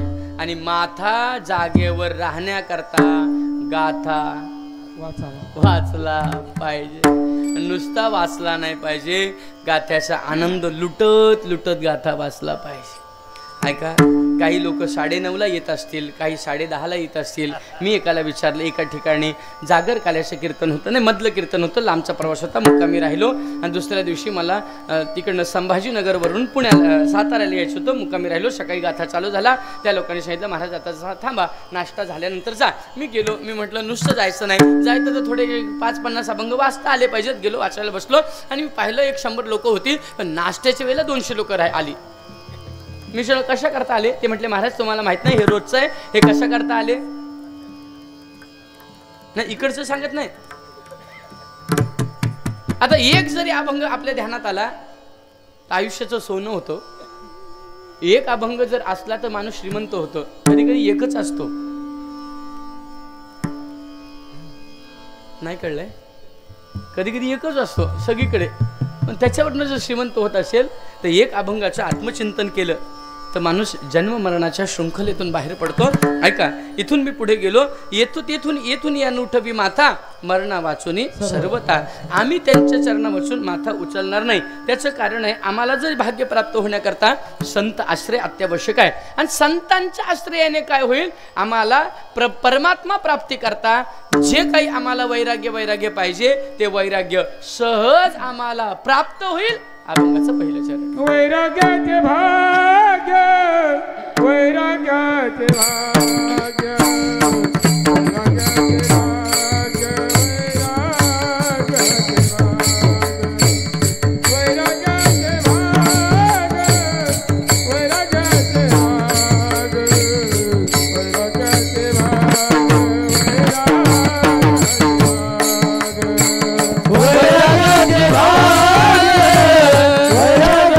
भाग्य, वैराग्याचे भाग्य, वैराग्याचे भाग्य, वैराग्याचे भाग्य, वैराग्याचे भाग्य, वैराग्याचे भाग्य.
वैराग्याचे भाग्य वैराग्याचे भाग्य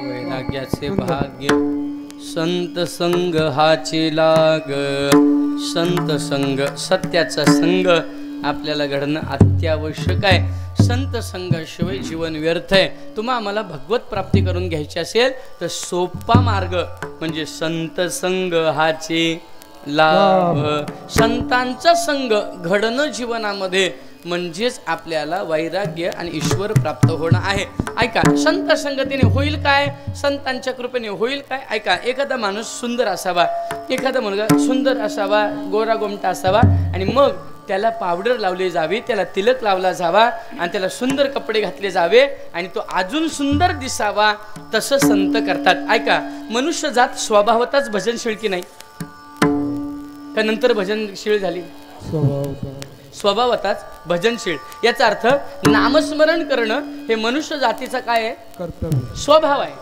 काय आहे स्वभाव आहे जर स्वभाव नामस्मरण आहे पण संतांनी काय केलं जसं एखादं बाळ आधीच सुंदर पण त्याला जसं आई पावडर लावते गंध तिलक लावते चांगले कपडे घालून अजून सौंदर्यवान बनवते संत तसे करतात काय करतात माझे अलंकार रिलेवानी माझे अलंकार माझे अलंकार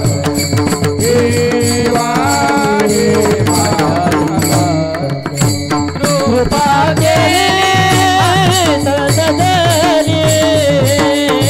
माझी अलंकारी माझी अलंकारी माझी अलंकारी कृपा केली संत जनी माझी अलंकारी दिवाणी माझी अलंकारी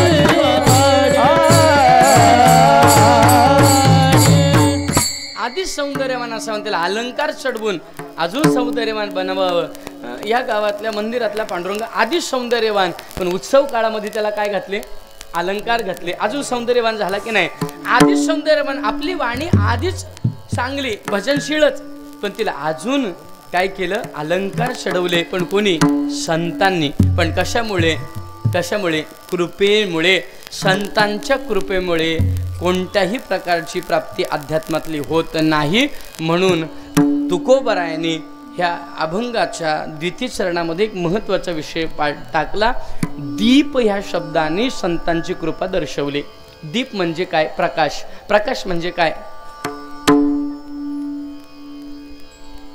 उजेड उजेड ऐका आपण अज्ञानाच्या अंधकारात आहोत त्या अज्ञानाच्या अंधकाराची निवृत्ती होण्याकरता ज्ञानरूपी प्रकाश प्राप्त करून दिला दीप ज्ञानाचा दीप म्हणून संतांची कृपा आम्हाला प्रकाशाने म्हणजे संतांची कृपा दिव्याच्या स्वरूपाने झाली याचा अर्थ संतांची कृपा ज्ञानाच्या स्वरूपामध्ये आम्हाला झाली आणि मी माझं भुललो होतो ते मला पुन्हा जाणीव करून दिली ह्या ज्ञानाच्या द्वारे ह्या ज्ञानदीपाच्या द्वारे संतांची कृपा झाली अभंगाचं दुसरं चरण संत कृपेचे दीप संत कृपेचे दीप संत कृपेचे दीप संत कृपेचे दीप संत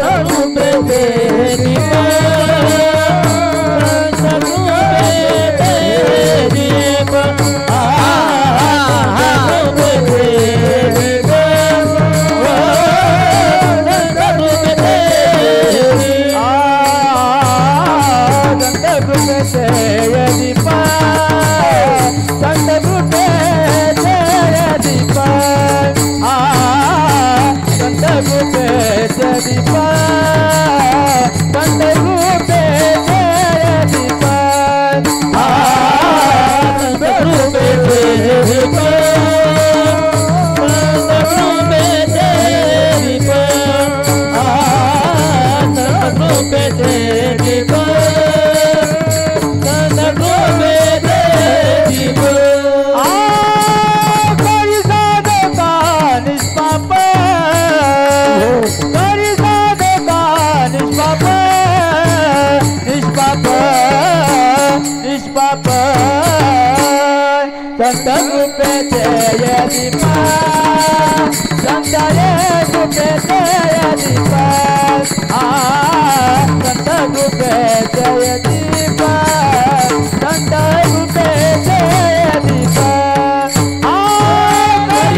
संतांची कृपेचे हे दीप म्हणजे ज्ञानाने आम्हावर कृपा केली आणि मग त्या ज्ञानाच्या द्वारे अज्ञानाने घडणाऱ्या आमच्याकडनं पापापासून आम्ही मुक्त झालो आणि ज्ञानाने आमच्याकडनं काय होतं पुण्य होतं आणि अज्ञान जे आमच्याकडं होतं त्या अज्ञानाने आम्ही पाप करत होतो त्या पापामुळे आम्हाला मोक्ष मिळत नव्हता त्या मोक्षामुळे आम्हाला अज्ञानामुळे त्या पापामुळे देव मिळत नव्हता मग आमच्यावर त्या प्रकाश झोताने दीपस्वरूपाने म्हणजे ज्ञानाद्वारे कृपा झाली आणि कृपेने काय झालो ज्ञानाने आम्ही निष्पाप झालो आणि पाप करण्याचं जे अज्ञानामुळे जे पाप घडत होतं ते समूळ नाहीस झालं म्हणून करी साधका निष्पाप विठोबा रघुमा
सद्गुरु सावळाराम बाबा महाराज सद्गुरु अप्पा मामुली महाराज की जय गोपार कुमाई जय जय गोपार कुमाई गोपार कुमाई गोपार कुमाई गोपार कुमाई संत कृपेचे हे दीप करी साधका निष्पाप साधकाला निष्पाप करता आणि मग काय होतं देवभक्त कोण याचा मोठा प्रश्न आहे भक्ती करणारा पूजा करणारा साधना उपासना करणारा गंध तिलक लावणारा आपण आपल्याला भक्त म्हणून घेत असो तो भक्ताची काही लक्षणं आपण पाहिली पाहिजे आणि भक्ताची लक्षणं पाहायची असतील आतून घालायचं बरं का हार की विना नाही काढायचा वारकऱ्यांना एक विनंती हार घालताना विना काढायचं नाही कारण एकदा दिलेल्या विना जय विठ्ठल झाल्याशिवाय काढू नये हा एवढं काळजी सगळ्यांनी घ्या सगळ्यांनी विठ्ठल विठ्ठल विठ्ठल ऐका मग देवभक्त कोणाला म्हणावं देवाची भक्ती करणारा एखादा पुजारी असतो मग तो भक्त झाला काय तो भक्त झाला काय एखादा गंध तिलक लावणारा असतो तो भक्त झाला काय काही काही जण माळकरी नाहीत पण रोज गंध लावतात रोज गंध लावतात काही जण कारण त्यांची भक्ती आहे आता मला सांगा भक्त कोण म्हणजे माळ आहे म्हणून भक्त काय किंवा गंध लावतो म्हणून भक्त काय बरं धोतर नसतो म्हणून भक्त की पॅन्ट घालतो म्हणून भक्त? एक लक्षात घ्या, भक्ताची लक्षणं काय? बाह्य लक्षण नाही. पखवाज वाजवली म्हणून भक्त का कीर्तन केलं म्हणून भक्त? भक्ताची लक्षणं काय? ऐका, आपली भक्ती कोणा करता? आपल्या करता का देवा करता? देवा करता. तो मज व्हावा म्हणून आपली भक्ती. आपल्याला काय मिळावं म्हणून भक्ती नाही. जीवनात काय प्राप्तव्य पदरात पडावं म्हणून भक्ती नाही. तो मला मिळावा बस, याच्याकरता भक्तीचे काहीच कारण नाही. भक्तीची वेगळी व्याख्या करता येणार नाही. आपल्या जीवाला सहज परमात्मा प्राप्त व्हावा याकरता केलेली साधना म्हणजे भक्ती. बस तो मला मिळावा, बाकी काय नाही. ऐका, मग देव आम्हाला मिळावा आणि मग आम्ही भक्त व्हावे किंवा आम्ही भक्त म्हणून ओळखावे, याच्याकरता आम्ही काय केलं पाहिजे? अध्याय 12. अद्वेष्टा सर्वभूतानां मैत्र करुण एवच. अद्वेष्टा सर्वभूतानां याचा अर्थ त्या साधकांनी, त्याने स्वतःला भक्त म्हणून घेणाऱ्याने, जो स्वतःला भक्त म्हणून घेतो किंवा ज्याला स्वतः भक्त म्हणून घ्यायचंय अशाने अद्वेष्टा सर्वभूतानां. अध्याय 12 श्रीमद भगवद्गीता भक्ती योग. काय अद्वेष्टा म्हणजे कोणाचाही द्वेष न करणं. असाच भक्त होऊ शकतो ज्याच्या अंतःकरणात द्वेष आहे, तो देवाच्या नजरेत भक्त होतच नाही. मग तुकोबाराने विचारा, महाराज वैराग्य प्राप्त झालं म्हणून भक्त काय? ज्ञान प्राप्त झालं म्हणून भक्त काय? ज्याचं पाप निवृत्त झालं म्हणून भक्त काय? कदाचित ह्या 3 व्याख्या तुकोबारांना कमी पडल्या असतील. कारण की वैराग्य प्राप्त झालं म्हणून भक्त काय? ऐका, ज्ञान प्राप्त झालं म्हणून भक्त काय? किंवा पाप निवृत्त झालं म्हणून काय? तुकोबाराय म्हणले म्हणजे नाही, ज्याच्यातला भेदाभेद गेला. अभंगाचं 3रं चरण. तुझी देव भक्त, तुझी देव भक्त, तुझी देव भक्त, तुझी देव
भेद नाही जात.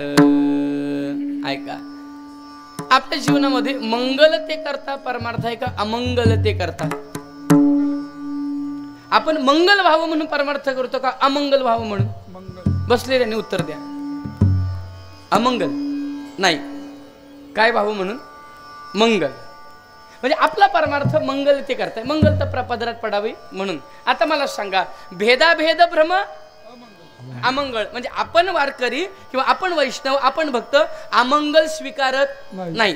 आपला परमार्थ मंगल ते करता, तरी आपण अमंगलतेकडे जातो. काय करतो? भेदाभेद आपल्याला आला की भेदाभेदाचा भ्रम काय आहे?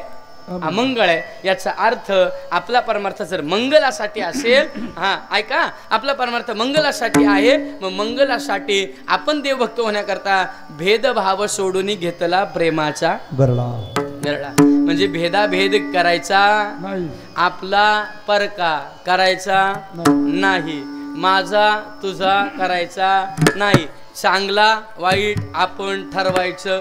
लोक म्हणतात आमका चांगला तमका वाईट, हे आपण ठरवायचं नाही. ईश्वर सर्व ठरवून मोकळा झालाय. कोण काय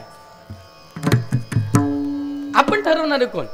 बरं, आपण वाईट एखाद्याला बघावं तर आपल्या वृत्तीत वाईटपणा असेल म्हणून वाईट आपल्याला दिसत असेल. ऐका, अर्जुनाला आणि दुर्योधनाला जी सभा दिसली ती दोघांची वेगवेगळ्या नजरेने दिसली. का दिसली? धर्माला दोघांच्या वृत्तीत दिसली ना. ज्याची जशी वृत्ती तसं जग दिसतं. ज्याची जशी वृत्ती तसंच जग दिसतं. एखाद्याला लोक वाईट वाटत आहे, लोक चांगली नाही हो, याचा अर्थ त्याची वृत्ती काय चांगली नाही. एक म्हणतात काय लोक किती चांगली लोक, याचा अर्थ वृत्ती चांगली. कोण चांगलं कोण वाईट आपण ठरवणे, ते त्यांनी सगळं ठरवून ठेवलंय. आपण फक्त एवढंच करायचं, भेदा भेद नाही ज्यात तोची देव भक्त.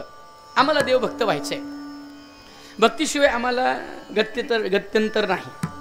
भक्ती केल्याशिवाय आम्हाला जीवन सुलभ सोपं साधं आनंदमयी होऊच शकत नाही. भक्ती हे साधन आहे जे सोपं आपल्याला दिलं की ज्याच्याद्वारे आम्ही त्या अद्वैतापर्यंत पोहोचू शकतो. पण त्याच्यापर्यंत अद्वैतापर्यंत पोहोचण्याकरता देवभक्त म्हणून आपल्याला जर समाज देव संतांच्या नजरेत आणि देवाच्या नजरेत आपण देवभक्त होण्याकरता एवढंच केलं पाहिजे, भेदाभेद नाही ज्यात. आता घरी गेल्यानंतर, आता जेव्हा घरी गेल्यानंतर अंथरुणावर पडा आणि विचार करा, आपण जर भेदाभेद करत असू तर तुकोबराय म्हणतात ज्याच्यात भेदाभेद आहे तो देवभक्त होऊ शकत नाही, आणि ज्याच्यात भेदाभेद नाही तोच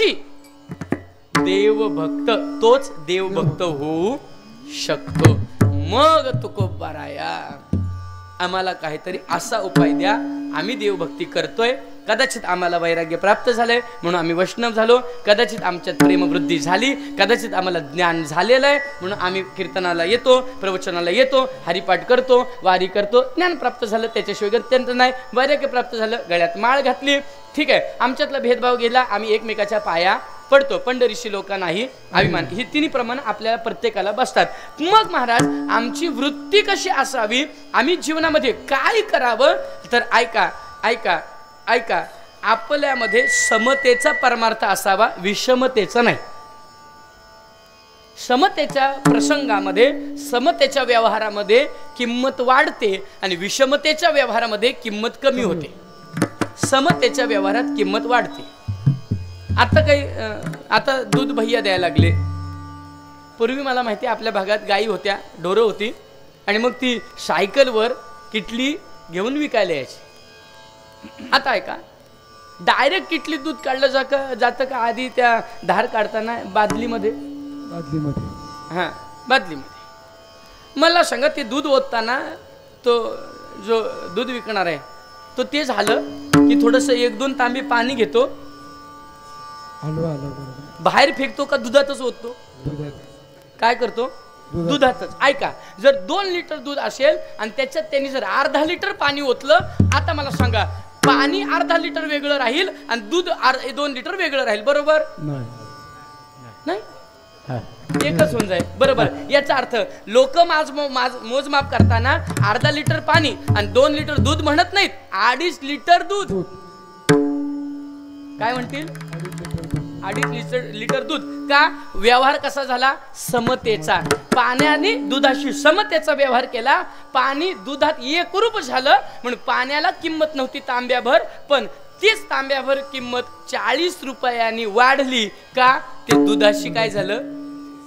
एकरूप. आता तेच पाणी जर तेलात पडलं,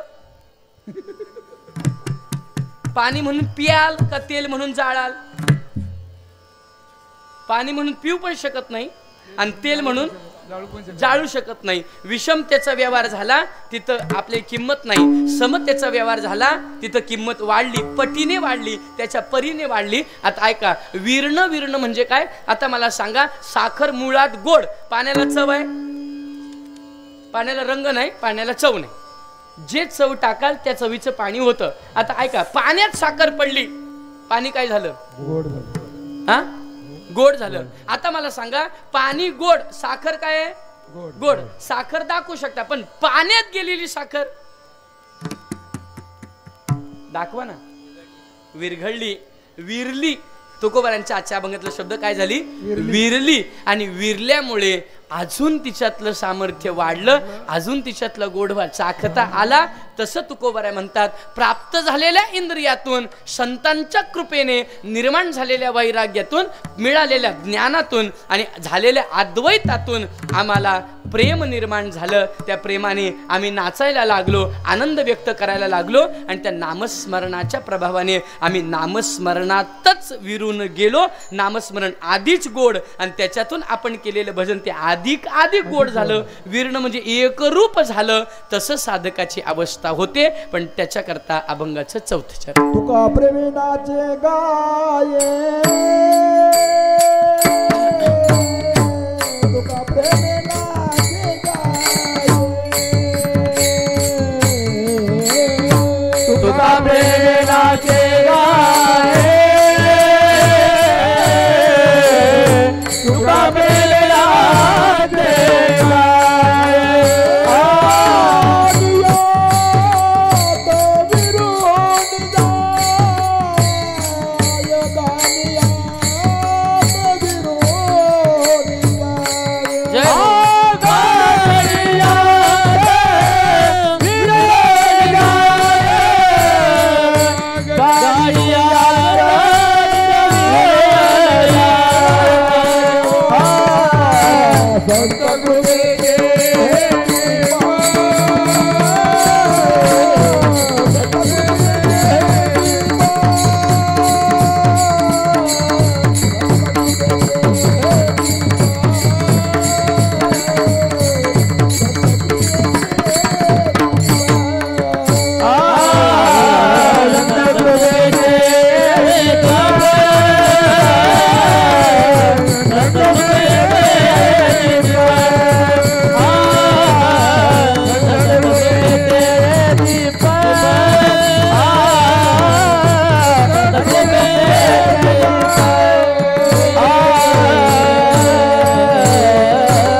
नाचे गाये, गानियात विरोनी जाये.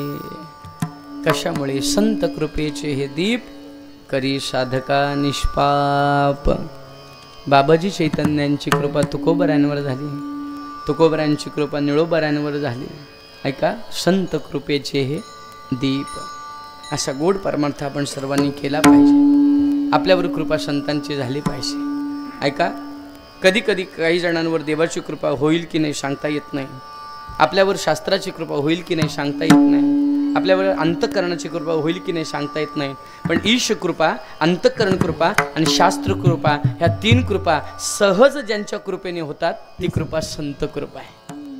संतांची कृपा झाली की देवाची होते, संतांची कृपा झाली शास्त्राची होते, आणि संतांची कृपा झाली की अंतःकरणाची होते. नुसती अंतःकरणाची कृपा झाली तर ह्या तीन होत नाहीत, नुसती देवाची कृपा झाली तर ह्या बाकीच्या तीन होत नाहीत. पण संतांची झाली की बाकीच्या सगळ्या तीन होतात. म्हणून संतांची कृपा व्हावी म्हणून संत कृपेचे हे दीप करी साधका निष्पाप. एकदा गोड मुखाने ज्या संतांनी आपल्याला हा राजमार्ग भक्तीचा दाखवला त्या संतांचं भजन करायचं आहे बरं का. पण नुसतं बसून करायचं नाही, उभं राहून करायचं. हा ज्ञानोबा माऊली तुकाराम, ज्ञानोबा माऊली तुकाराम, ज्ञानोबा माऊली तुकाराम. वा वा, हरिपाठ मंडळ सुद्धा.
भानुदास एकनाथ भानुदास एकनाथ भानुदास एकनाथ भानुदास एकनाथ भानुदास एकनाथ भानुदास एकनाथ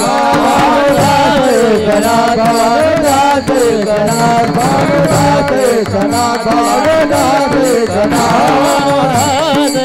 जय हो भानुदास एकनाथ भानुदास एकनाथ भानुदास एकनाथ भानुदास एकनाथ कुंडली कमलधारी विठ्ठल श्री ज्ञानदेव तुकाराम पंढरीनाथ भगवान बाबुली ज्ञानेश्वर महाराज जगद्गुरु संत तुकाराम महाराज भानुदास एकनाथ भानुदास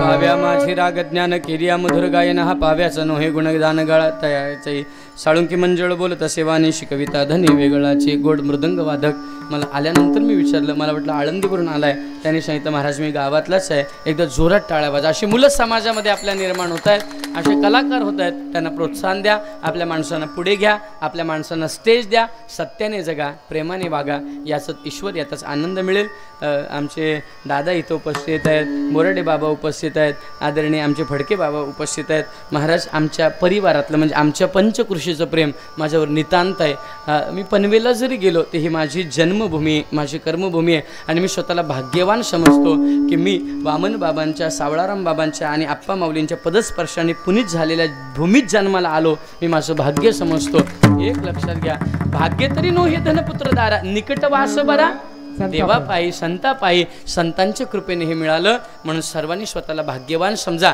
मी स्वतःला नेहमी आमचे भाचा नेहमी मिळतो मामा महाराष्ट्रभर कीर्तन करताना तुमचा बाज वेगळा असतो पण तुमच्या पंचकृषीत गेल्यानंतर तुम्ही कीर्तनात याचा अर्थ आपल्या पंचकृषीत संतांच्या भूमीमध्ये हे प्रेम आपल्याला मिळालं तेच प्रेम आपण एकमेकावर द्या द्वेष करू नका भेद करू नका समाज म्हणून सर्वांनी एकत्रित राहा गाव म्हणून सर्वांनी एकत्रित राहा भाव म्हणून सर्वांनी एकत्रित राहा आणि धर्म म्हणून सर्वांनी एकत्रित राहा झालेली सेवा हरीच्या चरणी समर्पित विठ्ठल जय जय विठ्ठल बोला कुंडली कमलधारी विठ्ठल हा बोले रे बुले वेडे वापुले उत्तरे क्षमा पराध महाराज हा नाही विचार अधिकारा क्षमा पराध महाराज का म्हणे ज्ञानेश्वराला का पाया पैकी करा पराध महाराज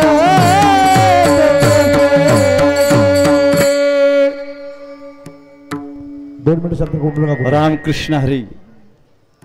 आज या ठिकाणी हरिभक्तपरायण महेशजी महाराज साळुंके यांनी उत्कृष्ट अशी कीर्तनरूपी सेवा केल्याबद्दल त्यांना ग्रामस्थांतर्फे श्रीफल शाल व श्रीफल वस्त्र देण्यात येत आहे त्याचा महाराज स्वीकार करावा.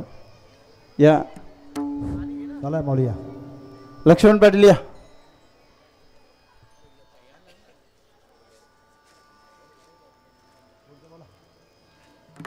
आणि आज ज्यांची कीर्तनरूपी सेवा आहे ते नरेशजी मेहता साहेब यांची आहे. आणि आजचे भोजनाचे अन्नदाते आहेत श्री कैलासाची सकुबाई हळराम शंकर पाटील.